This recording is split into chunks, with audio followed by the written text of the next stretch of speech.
Welcome back to clean news MP. चलिए देखते हैं मध्य प्रदेश की 25 फटाफट बड़ी खबरों को। इससे पहले आप न्यूज को कहां से देख रहे हैं हमें कमेंट में जरूर बताएं। साथ ही वीडियो को लाइक करना बिल्कुल ना भूलें। भोपाल से रीवा व दतिया का जुड़ेगा हवाई कनेक्शन, छोटा विमान चलाने की तैयारी।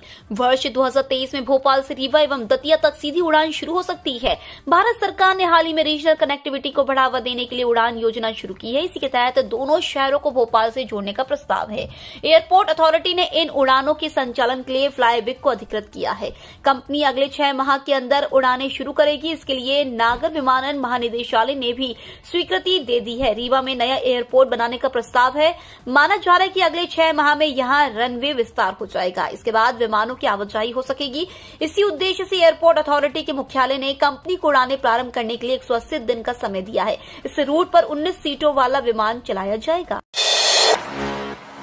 प्रवासी भारतीय सम्मेलन में आ रहे प्रधानमंत्री दे सकते हैं वंदे भारत ट्रेन की सौगात। जनवरी में इंदौर में होने जा रहे प्रवासी भारतीय सम्मेलन में शामिल होने आ रहे प्रधानमंत्री नरेंद्र मोदी शहरवासियों को भारत की सबसे तेज ट्रेन वंदे भारत एक्सप्रेस की सौगात दे सकते हैं। प्रधानमंत्री खुद इस ट्रेन को हरी झंडी दिखाकर रवाना करेंगे। अब तक शुरू हुई सभी वंदे भारत एक्सप्रेस को प्रधानमंत्री ने ही हरी झंडी दिखाई है। इस ट्रेन के लिए पिट लाइन को अपडेट किया जा रहा है। संभव है कि ट्रेन इंदौर से जयपुर या जबलपुर के लिए शुरू होगी। मंडल के रेल अधिकारी अभी इस संबंध में कुछ भी बताने से बच रहे हैं। सूत्रों का कहना है कि दिल्ली से मिले निर्देश के बाद इस ट्रेन को शुरू करने के लिए युद्ध स्तर पर तैयारी की जा रही है। 2023 में हजारों कर्मचारियों को मिलेगी खुशखबरी। 7वें वेतनमान अनुकंपा नियुक्ति पर ताजा अपडेट। मध्य प्रदेश के कर्मचारियों के लिए खुशखबरी है। नए साल में हजारों स्थायी कर्मियों को 7वां वेतनमान और अनुकंपा नियुक्ति की सौगात मिल सकती है। खबर है कि इसके लिए मध्य प्रदेश सरकार विचार कर रही है। अगर सब कुछ ठीक रहा तो इस पर अंतिम फैसला लिया जा सकता है। इधर राज्य कर्मचारी कल्याण समिति ने भी इन्हें 7वां वेतनमान और अनुकंपा नियुक्ति देने की अनुशंसा की है। दरअसल सालों पहले राज्य सरकार ने कलेक्टर रेट पर हजारों कर्मचारियों को दैनिक वेतन भोगी के रूप में नियुक्त किया था। इसके बाद 2014 से 2016 के बीच इन सभी को स्थायी कर्मचारी बना दिया गया और अब इन्हें सरकारी कर्मचारियों की तर्ज पर 7वें वेतनमान का लाभ देने की तैयारी है। मध्य प्रदेश में खुला एनआईए पुलिस थाना, आतंकी गतिविधियों पर रहेगी पैनी नजर। मध्य प्रदेश में राष्ट्रीय अन्वेषण अभिकरण का पुलिस थाना खुल गया है। राज्य शासन ने इसके लिए गजट नोटिफिकेशन जारी कर दिया। एनआईए पुलिस थाने की स्थापना राजधानी भोपाल में की गई है। राज्य शासन द्वारा जारी राजपत्र में एनआईए पुलिस थाने की स्थापना का स्थान जहांगीराबाद भोपाल दिया गया। इस थाने का कार्य क्षेत्र पूरा मध्य प्रदेश रहेगा। आपको बता दें कि गृह मंत्री डॉक्टर नरोत्तम मिश्रा ने पिछले दिनों एनआईए पुलिस थाना खोले जाने की घोषणा की थी। एमपी छात्रों के लिए जरूरी खबर, उच्च शिक्षा विभाग का बड़ा फैसला। मध्य प्रदेश के कॉलेज छात्रों के लिए बड़ी खबर है। उच्च शिक्षा मंत्री डॉक्टर मोहन यादव ने परीक्षा संचालन में पारदर्शिता के लिए परीक्षा केंद्रों के प्रत्येक कक्ष में सीसीटीवी कैमरे लगाने के निर्देश दिए हैं। उन्होंने कहा कि परीक्षा केंद्रों पर विषण पर्यवेक्षण कार्य में संलग्न शिक्षकों की ड्यूटी निरंतर परिवर्तित की जाए।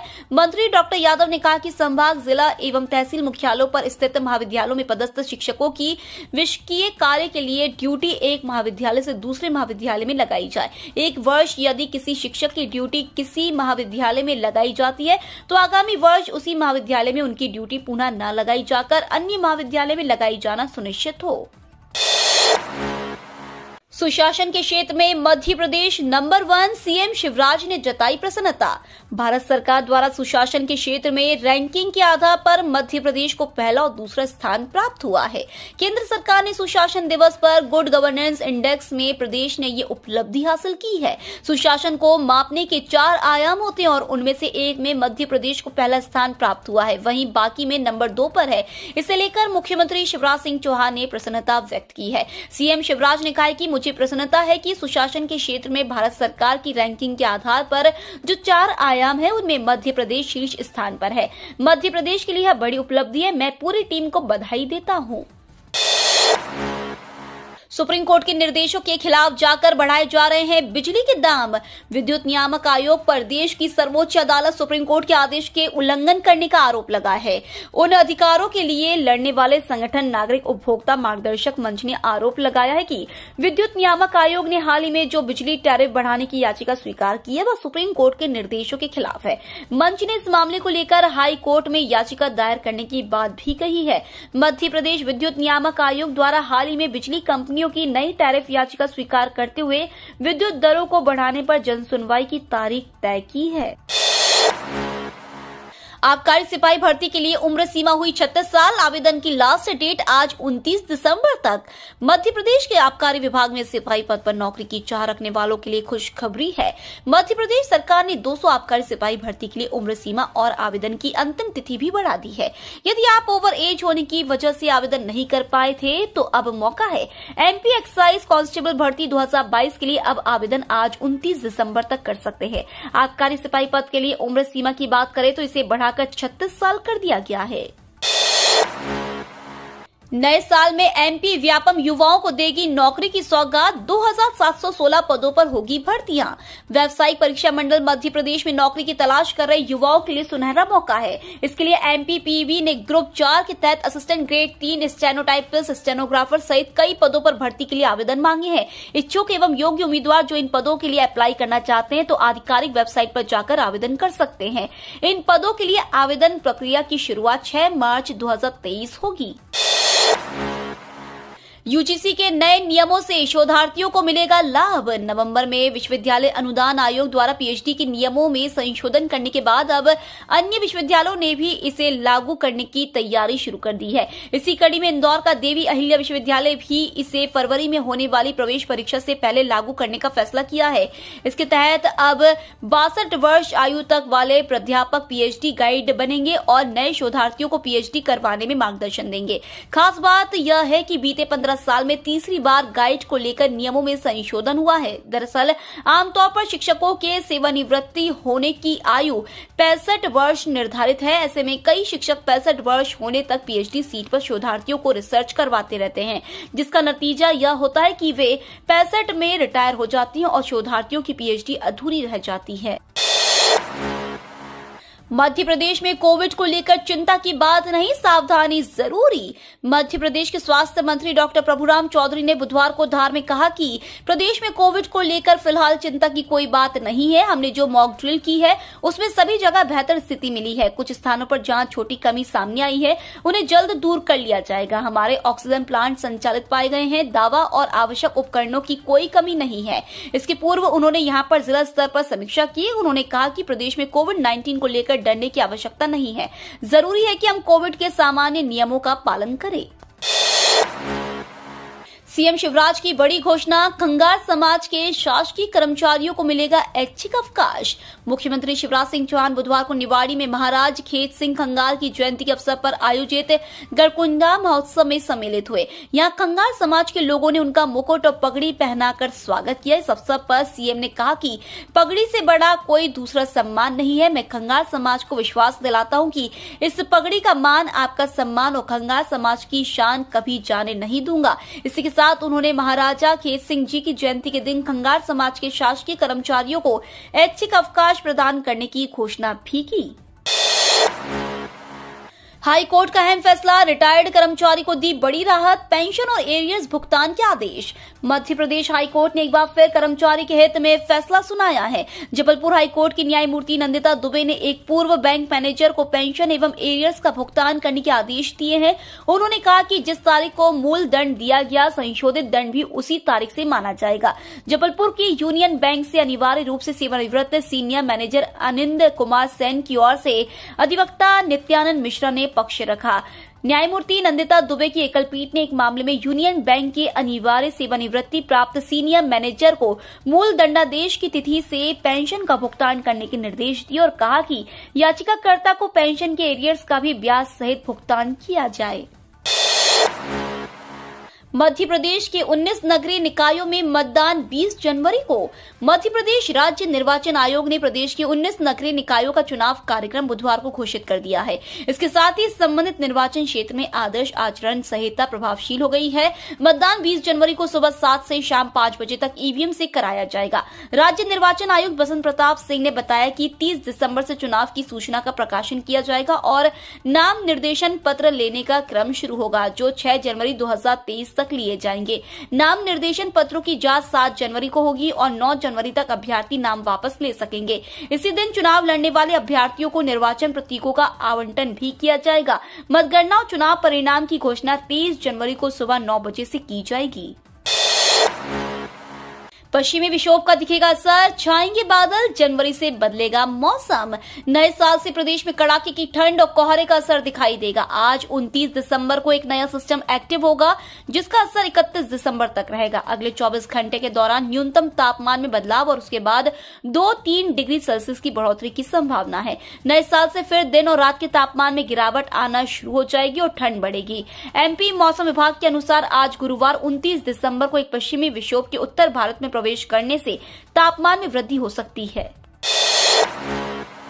कांग्रेस के हाथ से हाथ जोड़ो अभियान पर नरोत्तम मिश्रा का तंज। 26 जनवरी 2023 से कांग्रेस देश भर में हाथ से हाथ जोड़ो अभियान चलाएगी। भारत जोड़ो यात्रा के बाद ये 2 महीने का व्यापक अभियान होगा। इसमें पद यात्राएं निकाली जाएंगी, जिनका नेतृत्व वरिष्ठ नेता करेंगे। इस दौरान युवाओं और महिलाओं के बीच विशेष रूप से पेट बनाने की कोशिश होगी। इसके अंतर्गत प्रत्येक ब्लॉक के हर गाँव में कार्यक्रम आयोजित किए जाएंगे और जनता से सीधा संवाद होगा।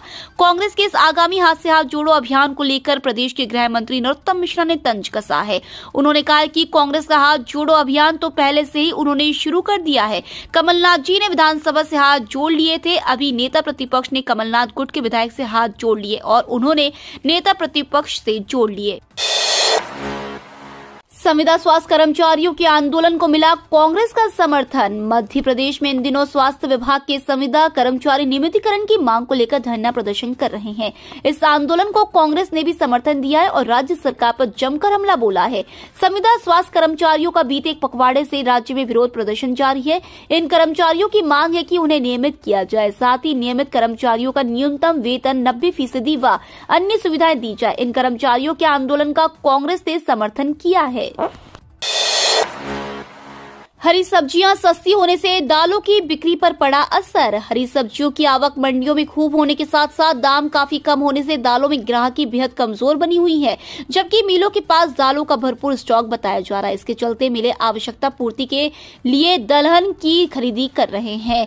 इससे ज्यादातर दलहन के दामों में फिलहाल तेजी की स्थिति नहीं बन पा रही है। इधर वैवाहिक सीजन नहीं होने से चने से बने उत्पादों में कामकाज बेहद कमजोर है। ऊंचे दामों पर चना काटे में मिलों की लिवाली कमजोर रहने और आवक अच्छी होने के कारण भाव में गिरावट रही। इंदौर, रतलाम और उज्जैन सराफा बाजार में सोने और चांदी के रेट। डॉलर की तुलना में रुपया कमजोर होने के कारण सोने और चांदी की आयात लागत ऊंची बैठ रही है।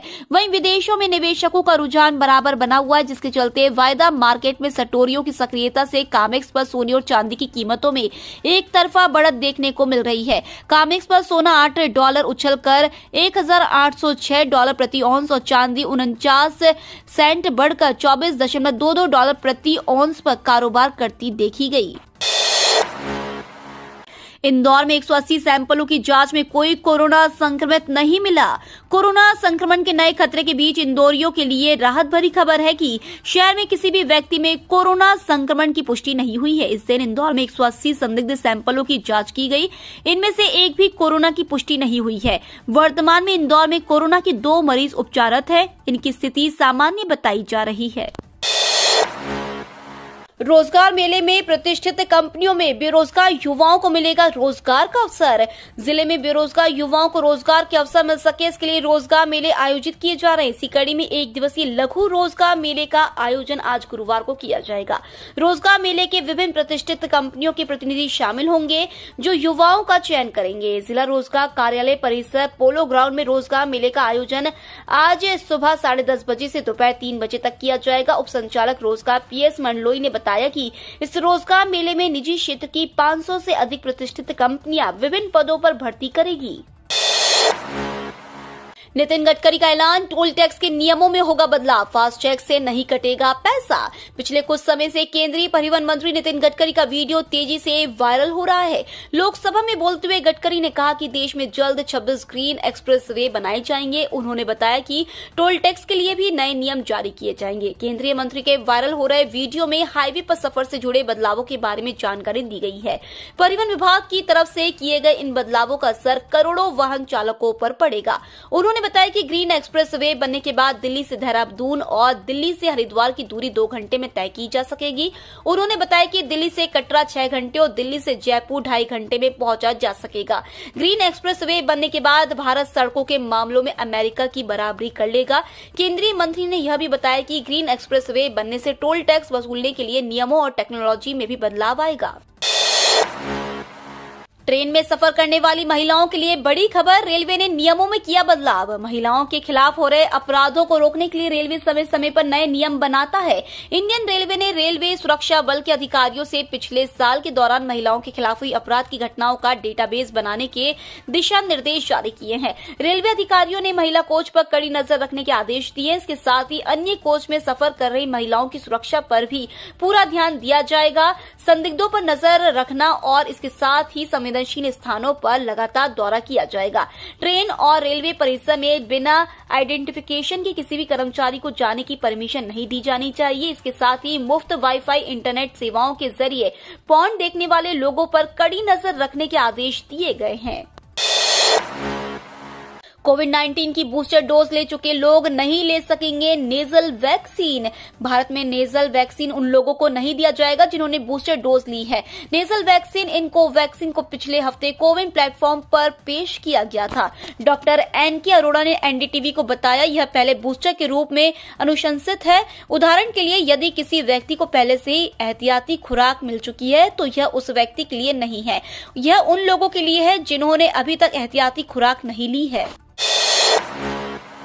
आत्मनिर्भर मध्य प्रदेश का रोड मैप मंत्रियों अधिकारियों को बताएंगे शिवराज। 2 जनवरी को बुलाई बैठक।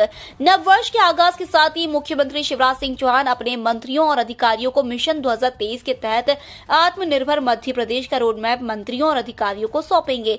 इसके लिए 2 जनवरी 2023 को मुख्यमंत्री आवास पर बैठक बुलाई गई है, जिसमें राजधानी में उपस्थित सभी कैबिनेट और राज्य मंत्री शामिल होंगे, जबकि राजधानी से बाहर के मंत्री, सभी संभागायुक्त, कलेक्टर, पुलिस महानिरीक्षक, पुलिस आयुक्त और सभी पुलिस अधीक्षक वर्चुअल शामिल होंगे। ये तो थी आज की 25 फटाफट बड़ी खबरें। अगर आपको न्यूज पसंद आई हो तो चैनल को सब्सक्राइब करना ना भूले। धन्यवाद।